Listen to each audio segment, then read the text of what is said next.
అగ్గి తీసిన దివ్యల సారీ దువ్వాడ మాధురి. నేనైతే పడాలని కింద పడేసి తొక్కేస్తా, లాగిపెట్టి ఇచ్చేస్తానన్న చిట్టి పికిల్ పాప. దువ్వాడని దువ్వడం మొదలుపెట్టిన రీతు వచ్చింది 5 స్టార్ కాదు, అంతకు మించి.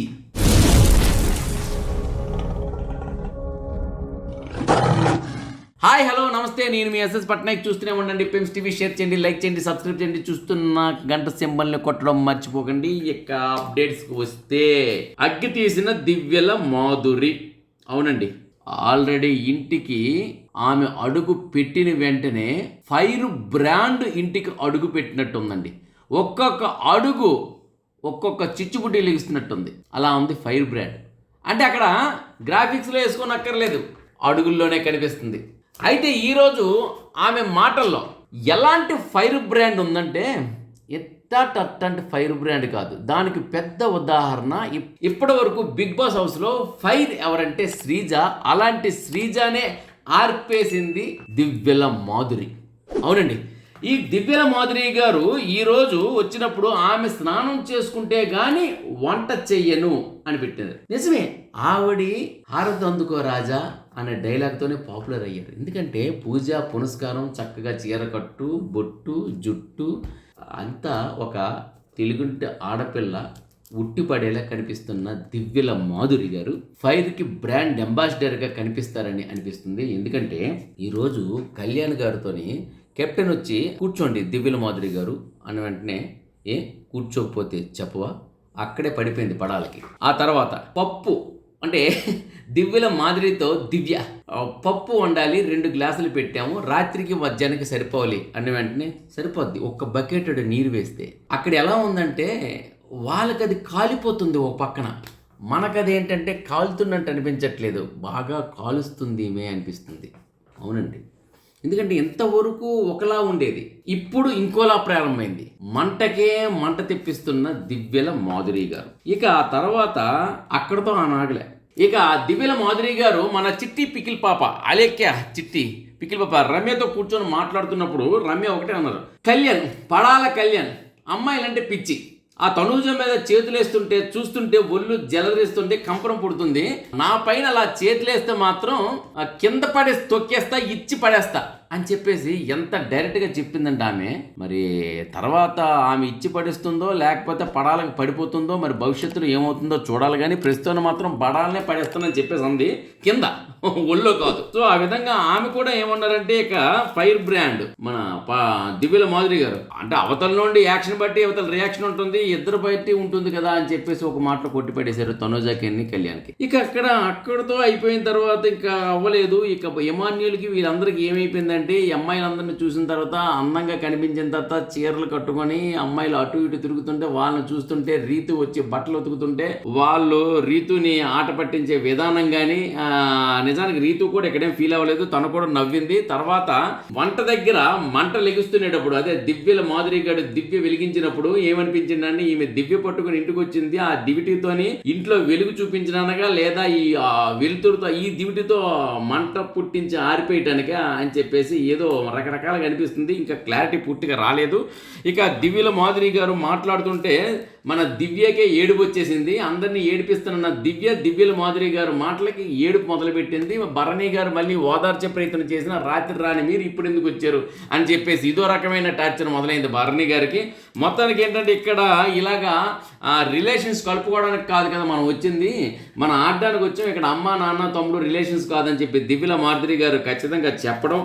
ఇలా అవుతుంటే మరి మిగతా 3 వ్యక్తులు కనిపించలేదు, కానీ ఆయిష అలా మొత్తం 6 వ్యక్తుల్లో చిట్టి మరి అలేఖ్య చిట్టి పికిల్ పాపని నెక్స్ట్ ఈ దివ్యల మాధురి గారు హైలైట్ అయ్యారు. రెండోది ఏంటంటే అయోష గారు కాస్త హైలైట్ అయ్యారు. ఎక్కడంటే అయోష గారికి అంటులు తోమన్నారు నమ్మనేటప్పుడు, నేను తోమేశానులే నెక్స్ట్ ఆమె తోముతుంది అని అండవే కాకుండా రీతు దగ్గరికి వెళ్ళి, నీకు చిట్టి బంగారం బుజ్జి అని పిలిస్తే కదా నువ్వు తోముతావు అంటూ ఆమె మీద సెటర్ వేసి మళ్ళీ పరిగెట్టి వచ్చేసింది.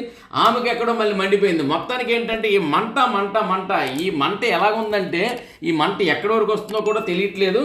తర్వాత ఇక ఇదెందుకు ఈ మంట నాతో ఎందుకు, ఇక నాకెందుకులే అన్నట్టు ఈ సంజన నెక్స్ట్ ఎమాన్యులు మిగతా వాళ్ళు ఎలా ఉన్నారంటే, పిల్లికి చెలగటం ఎలకకి ప్రాణ సంకటం అన్నట్టు ఉన్నారు. అవునండి, ఎందుకంటే వీళ్ళందరి వల్ల మంటెక్కిపోయి సలసల మండిపోతుంది. యువతల దివ్యకు కానీ, అవతల మరి రితుకు కానీ, నెక్స్ట్ ఇక అలా చెప్పుకుంటూ పోతే అందరికీ ఇంచుమించుగా. కానీ ఇక్కడ మిగతా వాళ్ళు ఎమానియల్ గారు వీళ్ళు నవ్వుకుంటున్నారు. అది చూస్తుంటే మనకు కూడా కాస్త నవ్వు పుట్టిస్తుంది. అంటే ఇది ఒక రకమైన నవ్వు. ప్రజెంట్ ఏంటంటే ఒక ఫైర్ బ్రాండ్ స్టార్ట్ అయ్యి ఒక విధంగా చెప్పాలంటే వచ్చింది మామూలు 5 స్ట్రాంగ్ కాదు, అంతకు మించి అనేలా ఉన్నారండి. ఒక్కొక్కరు ఫైర్ అంటే ఈరోజు 3 ఫైర్లు బయటపడ్డాయి. నెంబర్ 1 ఫైర్ బ్రాండ్ ఎవరు అంటే దివ్యల మాధురి గారే. నెంబర్ 2 ఫైర్ బ్రాండ్ ఎవరు అంటే మన అలేకే చిట్టి పికిల్ పాప రమ్య. నెంబర్ 3 కొంచెం ఫైర్ జస్ట్ అలా ఫైర్ వెలిగించి వెళ్ళిపోయిన వ్యక్తి ఎవరు అంటే ఆయుష. ఇక మిగతా ముగ్గురు వారు ఫైర్ ఇంక చూపించలేదు. ఆ ఫైర్ ఇంకెలా ఉంటుందో భవిష్యత్తులో మనం చూస్తాము. మరి ఈరోజు ఎపిసోడ్లో నామినేషన్స్ ప్రక్రియ ప్రారంభమైంది. నామినేషన్ ప్రక్రియలోని నిఖిల్గా బాల్ వచ్చింది. ఏది బయట నుండి వచ్చిన బాల్ తనూజాకి ఇచ్చారు. ఆ తనూజాకి ఇస్తే ఆ తనూజాని ఇద్దరిని సెలెక్ట్ చేయాలి. ఇద్దరిని నామినేట్ చేస్తే ఆ ఇద్దరిలో ఒకరిని నామినేషన్ నుంచి ఒకరిని తీసేసే అధికారం ఈ వచ్చిన వైల్డ్ కార్డ్ ఎంట్రీ వాళ్ళకు ఉంటుంది. తనూజ రాముని సుమన్ని సెలెక్ట్ చేశారు. రీజన్స్ కూడా చెప్పడం జరిగింది. అప్పుడు నిఖిల్ వచ్చేసి రాముని నామినేషన్లు తీసేసి సుమన్ని నామినేషన్లో ఉంచారు. నెక్స్ట్ బాల్ రమ్యకి దొరికింది. రమ్య వచ్చి రాముకి ఇచ్చింది. రామ్ ఇస్తే రాము డెమాన్ని రీతోని నామినేట్ చేస్తే ఫైనల్గా వచ్చేసి ఒకరిని తప్పించేది ఉంటుంది కదా. రమ్య రీతుని తప్పించింది. డెమాన్ ఎందుకు తప్పించలేంటే నీకు బుర్ర లేదు, నీకు ఫిజిక్ ఉంది కానీ బుర్ర లేదు అని చెప్పి డైరెక్ట్గా చెప్పేసింది. బుర్ర లేని డెమాన్గా పాపం మిగిలిపోయాడు. డెమాన్ ఇన్నాళ్ళు ఆడింది బుర్రలేని తనంతో అనేది ఒక్క మాటలో కొట్టిపడేసింది. ఏదైనప్పటికీ ఇక్కడ వాళ్ళ తరకు ఆటలు ఎలాగంటే ఆల్రెడీ మొదలు పెట్టేసారు స్ట్రాటజీ. మరి మన దివ్యల మాధురి గారు వెళ్ళి ఆ తనుజతో అన్నారు, అసలు నువ్వు ఈ రాము సుమన్ వీళ్ళు ఏంటి వీక్ పర్సన్స్, వీళ్ళని నామినేట్ చేస్తే నువ్వు బలపడవు, స్ట్రాంగ్ పర్సన్స్ని నువ్వు నామినేట్ చేయాలి, ఇలాంటి వీక్ పర్సన్స్ ఎందుకమ్మా నామినేట్ చేస్తావు అంటూ ఆమెలో ఆల్రెడీ మంట వెలిగించారు. ఆ తర్వాత వచ్చేసి అక్కడి నుండి వచ్చేసి సుమన్ దగ్గర కూడా ఆమె వచ్చి నువ్వు ఎవరిని నామినేట్ చేస్తావు అంటే ఆలోచిస్తున్నానంటే లేదు, నిన్ను ఎవరు మంట పెట్టారో నువ్వు అక్కడే మంట పెట్టాలని ఆమెపై ఆ సుమన్పై ఆల్రెడీ ఉసిగొలిపారు. మొత్తానికి సుమన్లో ఆలోచన ప్రారంభమైంది. సుమన్ సంజనాని నామినేట్ చేస్తారు చూడండి. అదేవిధంగా సుమన్ నెక్స్ట్ అది రేపు వస్తుంది. ఆ తర్వాత ఈ పక్క నుండి ఏంటంటే దివ్యల మాధురి గారి దగ్గరికి వచ్చి రీతు వచ్చేసి మీకు బాల్ వస్తే ఎవరికి ఇస్తారు అని అడిగితే నేను సుమన్కి ఇస్తాను అన్నారు. సుమన్కి ఎందుకు ఇస్తామన్నారంటే ఆల్రెడీ సుమన్ వేరే వాళ్ళకి నామినేట్ చేస్తారని. అతను నన్ను నామినేట్ చేస్తావు అని రీతు అడిగితే సుమన్ దృష్టిలో నువ్వు లేవు, రావు కూడా అనే మాట అన్నారు. అదొక్కసారి అండర్లైన్ చేయండి. సుమన్ దృష్టిలో నువ్వు లేవు, రావు కూడా అంటే అర్థం ఏంటంటే తను నామినేషన్లోకి రాదు, నువ్వు రానివ్వకనే నేను చూసుకుంటాను అనే భరోసా ఆమె ఇచ్చింది. ఎవరు మన దివ్యల మాధురి. అంటే వస్తూ దివ్యల మాధురి అసలు ఎవిక్షన్లో ఉన్న రీతుని రక్షించడమే కాకుండా ఫైర్ బ్రాండ్గా ఉన్న శ్రీజాని పంపించారు. ఇప్పుడు ఆ రీతుని వచ్చేసి నిన్ను నేను చూసుకుంటా అనే ఒక హింట్ ఇచ్చారు. ఇక రెచ్చిపోతుంది ఇక నుండి రీతు, ఎందుకంటే ఆమె ఇంకా దువ్వడం మొదలుపెట్టేసింది దివ్యల మాధురి గారికి. సో ఈ ఒక్క మొక్కతో మరి ఇక్కడ నుండి దువ్వాడ మాధురికి దువ్వుతున్న రీతు అని మనం చెప్పేసుకోవచ్చు. ఎందుకంటే ఆల్రెడీ దువ్వడం ప్రారంభమైంది. ఈ ఒక్క మాటలతో కూడా దువ్వడం ప్రారంభమైపోద్ది. ఇంకా ఈ బిగ్ బాస్ హౌస్లో మనం ఇంకెన్ని చూడాలో అనేది కూడా అనిపిస్తుంది. తర్వాత ఇదిలా ఉంటే ఓ పక్క నుండి రమ్య కూడా తను కూడా స్ట్రాటజీ స్టార్ట్ చేసి ఒక్కొక్కరికి నువ్వెవరికి నామినేట్ చేస్తావు అని కూడా అడుగుతూ మొదలుపెట్టింది. నువ్వు పలానా వాళ్ళకి నామినేట్ చేయి అంటూ చెప్పడమే కాకుండా సుమన్తో వచ్చేసి ఏంటంటే నువ్వు ఇందు కారణంగా నామినేట్ చేస్తున్నాను తనుజాని అనే విషయం కూడా నువ్వు చెప్పొచ్చు అనేది ఒక హింట్ కూడా ఇచ్చి మొత్తానికి ఏంటంటే సుమను ఎటు లాగితే అటు పడిపోతాడు అనేది మాత్రం వాళ్ళలో ఒక క్లారిటీ వచ్చిందని మాత్రం అనుకోవచ్చు. సుమను కూడా అలాగే కనిపించారు ఈ వారం. మరి నెక్స్ట్ వీక్ ఇలాగే ఉంటూ సుమను ఉండడం చాలా కష్టం.